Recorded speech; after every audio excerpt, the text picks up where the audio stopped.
bestbookbits.com brings you the Jim Rohn Classics 3-pack, How to Kick the Worry Habit, The Value of Discipline, and How to Become Financially Independent by Jim Rohn. How to Kick the Worry Habit. Worry may be a killer. Diseases of attitude.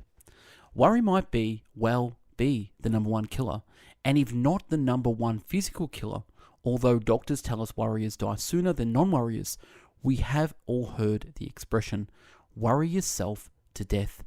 At least is the number one killer of dreams and achievement, of energy and vitality and lifestyle. Don't wish it was easier, wish you were better. Don't ask for less challenge, ask for more skills. Don't ask for fewer problems, ask for more wisdom. Worry is wasted mental energy. Worry is fear, painting pictures in your mind. And if you watch that mental movie too long, you get a false picture of how things really are. Worry is a mental broadcasting station, and more often than not, is a false or at least distorted propaganda. Worry has that sneaky way of stopping short of giving you all the facts. Worry is often the trickier of mentally filtered facts on the negative side, and the bold declarations that these are all facts. Worry has the mental audacity to suggest that the elevator only runs one way, down. It must be in what I call its rightful ratio of mental and emotional time. Get free of the worry habit. The next question is, what can I do about it? What is the first step? My best advice on this is to first recognize worry for what it is, admit what it does, and then decide that you now want to be free. It starts with the decision on your part, and may I add, well, you should decide. Why let worry continue to take money out of your pocket and bank account? Why let worry any longer keep you from becoming all you can be? Why let worry rob you of better friendships, better business, better profits, better results, better communication, and better family relations? Why impose your worry on others any longer? It's a burden you can get rid of, and a monkey you can get off your back. So why not rid of those sinking, nagging feelings that all is not going to be well, that you can't do it, that it won't work out for the best. Worry is undue concern that takes up as much of your mental and emotional time. So start to make these declarations, and if you mean it, they will start you on your way to confidence and adventure free of worry habit. Say first, I've had it with worry. I'm tired of being beaten down and hassled with all these negative mental pictures. I refuse to be tricked by false facts. I'm really not that weak. Never again do I want these sick feelings inside, those mental false alarms. I'm tired of the drain on my resources. I'm tired of the embarrassment of the lack of confidence. I don't want people, especially my family, to see me in this state anymore. I've got more to offer. I refuse to let my life be short-circuited any longer by letting my mind run wild with a distorted view of the facts, whether I bring it up or it comes from someone else. I've had it is a good beginning. The first step will start you arguing with the worry thoughts. Soon you will start to examine your fears and worries to see it if they are valid. And you won't let your mind play those mental tricks any longer. Give worry a bad time. It is possible to destroy any emotion you have, including worry and fear, by a very simple process, and that is analyze it to death. Drag it out on the table and look at it. Weigh it against all your past experiences. Gladly take up the war of faith over doubt, reason over fear, and positive expectation over worry. Believe your beliefs, doubt your doubts, and stay on the campaign to give worry a bad time. Cash in on life's opportunities. Life and business is like the changing seasons, and the real challenge of life is to learn how to handle the winter and take advantage of the spring. In short, that's it. You see, winter always comes, but so does the spring. Night follows day, but also day follows night. Sure, the tide goes out, but it also comes in. Opportunity follows difficulty as surely as difficulty follows opportunity. Work hard all summer. Learn more ways to plant and protect what you invest, and to reap in the fall without complaint, knowing it's your harvest and you've reaped what you've sown. See it better. Here are some of the best advice I have on worry. First, don't be afraid to face the facts of life. It's not negative to understand that winters always come. Don't be faked out. Don't clip the word impossible out of the dictionary. There is a thin line between positive thinking and kidding yourself. And remember, there is also a thin line between faith and folly. Here is the key. Humans have a unique ability to see it as it is. And they also have the ability to see it better than it is. One is called fact, the other is called faith. Faith you develop, facts you acquire. The facts you acquire are essential. Faith doesn't ask for a result to prove its existence. Faith is because it is.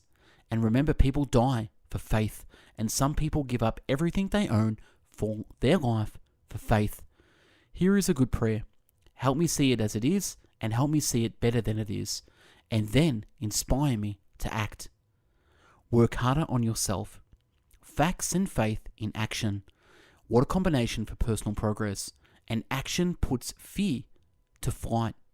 Happiness, wealth, peace, security, success, safety, friendship, reward, results, and all human achievement comes from a growing ability to understand and handle the changing seasons.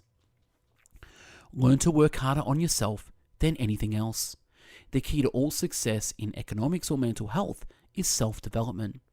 Overcome doubt, and confidence push worry into a small place. Self-confidence is the best foundation. The second major key to mastering worry is to respond. Build up inside of you that heavy desire to be free, to get on with building your life and lifestyle. Too much is waiting to delay. Take a new look at your opportunities. Figure out new ways to seize them immediately and make them work for you. The best answer to worry is confidence. First, self-confidence. Remember, both opportunity and challenges await action. Everything yields to diligence. It's not what you can do, it's what you will do that counts. Prepare your plan. Create your own environment and learn to control it. Your mind, your own mental environment by developing yourself. So go on a crash program to clean up decisions, get things done, get other things set up and started and organized. Start doing all the things that would make you feel better. Exercise, diet, reading more books, open a floodgate of positive moves in the right direction. Remember, small achievements lead to confidence that conquers guilt. Then buy up every challenge to reach your goals. The value of discipline. Introduction. We're going to look closely at discipline for success, those foundations for discovering wealth and happiness. The major key to the good life. The major key is not learning how to set goals. The major key isn't learning how to manage your time or mastering the attributes of leadership. Every day in 1,000 different ways, people like you and I are trying to improve themselves by learning how to do things. We spend a lifetime gathering knowledge in the classroom, from books and from life's experiences. All of us probably have all the knowledge we need to attract all that we want. We probably have all the knowledge we need to become all that we'd like to be. But in spite of the knowledge we spend our time acquiring, most of us fall short of our goals and ambitions. We settle for a small fractional part of what we could have otherwise had, in spite of the immense knowledge we'd gathered in a lifetime. Someone once said, knowledge is the forerunner to success. If that is so, then why do most of us fall short of our objectives? Why, in spite of all we know and in spite of all our collective experiences, do we wander somewhat aimlessly, settling for a life of existence rather than a life of substance? The basic and fundamental answer is the absence of discipline in applying all that we know. That's the key word, discipline. In fact, we might add one more word to the word discipline, and the other word is consistent discipline. You see, life is basically a process of gathering knowledge and learning to apply the knowledge in the world of life and business. But like anything that is newly learned, we must learn to use what we've learned. Better than knowledge, it's applied knowledge. And once we've applied our knowledge, we must study the results of that process and then study the results again. We must first master the art of discipline, of consistent discipline. It takes a consistent, disciplined human effort to master the magic of setting goals. It takes discipline to plan. It takes discipline to execute our plan. It takes discipline to look with fully objective at the results of our applied plan, and then to discipline ourselves to change either our plan or our method of executing the plan. If the results are poor, with the consistent discipline applied to every area of our lives, we can discover untold miracles and uncover unique possibilities and opportunities. Discipline is a constant human awareness of the need for an action and a conscious act by us to implement that action. If there is a considerable time passing between the moment of awareness and the time of the implementation, then that is called procrastination, an almost exact opposite of discipline. The voice within us says, do the deed. Discipline then says, do it now. And then to the very best of your ability, today, tomorrow, and always until finally the worthy deed becomes instinctive. Procrastination says, later will do, or tomorrow will do, or perhaps when I get a chance. True discipline is not easy. Most people would have to admit that it's easier to sleep until 10 o'clock rather than get up at 7. It's easy to go to bed late, sleep late, show up late, and leave early. It's easier not to read. It's easier to turn on the television than to turn it off. It's easier to do just enough than to do it all. Waiting is always easier than acting. The price of discipline or the price of regret. One costs pennies, the other a fortune. Discipline must be a full-time activity. Consistency cannot be inconsistent. Discipline is the mind being trained to control our lives. Discipline is a set of standards which we've selected as a personal code of conduct, and it's our willingness to impose upon ourselves the requirements for honoring these standards. Once we've adopted those standards of behavior and conduct, we are committed to honor them. For every disciplined effort, there is a multiple reward. A disciplined effort in the spring, in the season of opportunity, will produce a reward come the fall. It takes discipline to change a habit. Habits once formed become like a giant cable, a nearly unbreakable human instinct, which only long-term disciplined activity can change. We must unweave every strand of the cable of habit slowly and methodically until the cable that once held us in bondage now becomes nothing more than scattered strands of wire. The law for every disciplined effort, a multiple reward. Everything has its price. Everything affects everything else. Neglect your own discipline, and there will be a price that must be paid, and things of value will be taken for granted with the passing of but a little time. That's what we call the law of familiarity. Without the discipline for paying constant daily attention, all things become vulnerable. Be serious. Life is not a practice session. The greatest and most valuable form of discipline is the one that you impose on yourself. Don't wait for things to deteriorate so drastically that someone else must impose discipline into your life. How to become financially independent. The value of money. Once you get money out of the way, you can't believe the other dimensions of your life you can work on. Once you've solved the money problem, now you'll have more time to work on certain other projects of your life that really start to grow and expand. For that reason, I think financial independence is a worthwhile objective. Do as much as you can. Mr. Shove had this simple philosophy. How far should you go? As far as you can. How much should you learn? As much as you can. How many books should you read? As many as you can. How much should you earn? As much as you can. How much should you share? As much as you can. What should you accomplish? As much as you can. That's a good philosophy. What's your money plan? Financial independence is a worthwhile goal if you can finally set money aside as being such a major object in trying to accomplish and set aside paying bills. Mr. Shove said to me, Mr. Rohn, I think the only way to get money out of the way is to have plenty. One of the major reasons why most people don't is because they're operating on the wrong plan. Here's the key. It's not so much what you earn as much as what you do with what you earn. The Goose That Lays the Golden Eggs. For financial independence, here's a good book to start to giving you some ideas. The Richest Man in Babylon by George Clason. It's a good book to start with on financial independence. It's a neat little story. It will give you some great ideas. Here's the theme of the book. Learn to live on 70% of your net income. Everyone's got to be taught the care and feeding the goose that lays the golden eggs. You don't tear up the goose and divide it up. Somebody says, I got a handful of feathers, oh no. Someone else says, I got me a wing, oh no, poor goose. We won't have a goose very long.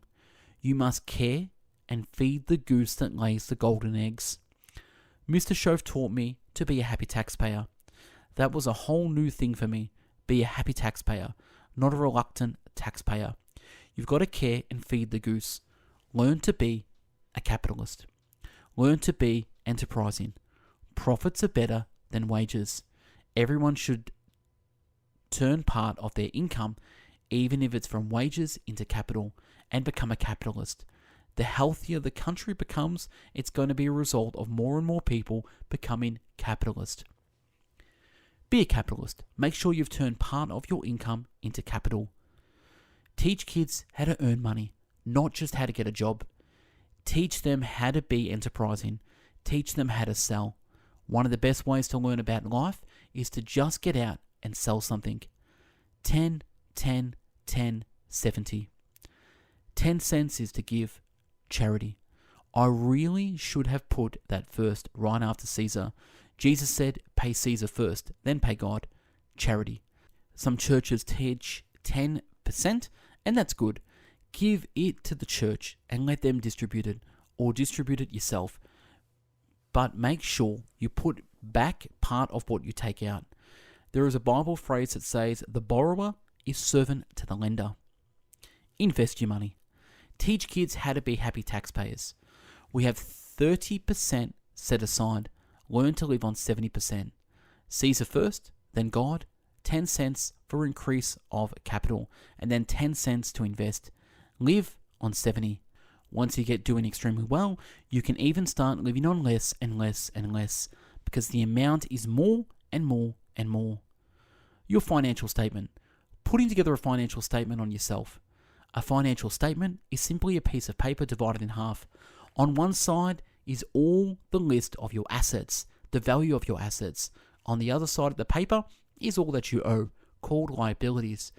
Then you subtract one from the other, and that is called your net worth. Be delighted in reducing your liabilities and increasing your assets. Be enthusiastic. Develop a whole new attitude about your money. Remember that it's not the amount that counts, it's the attitude and the plan. Know your money. Keep strict accounts.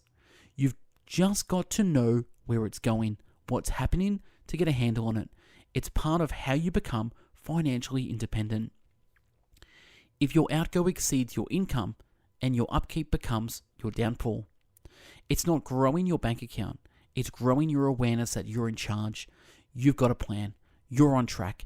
It's changing because you changed it. It's different because you make it different. It's growing because you made certain commitments to yourself and those kinds of feelings and where the treasure is. Because the true treasure is in personal development. Happiness is not contained in what you get. Happiness is contained in what you become. But sure enough, what you become is related to what you get. And that's a wrap on Jim Rohn Classics 3-pack. We at Best Book Bits have done over 1,000 summaries in video, written, and audio format. So subscribe to our YouTube channel. Check us out on Spotify, Google Podcast, Apple Podcast, and the website bestbookbits.com. We've also put together our top 150 best book summaries. So check it out in the link below. Have an amazing day. Take care. Bye-bye now.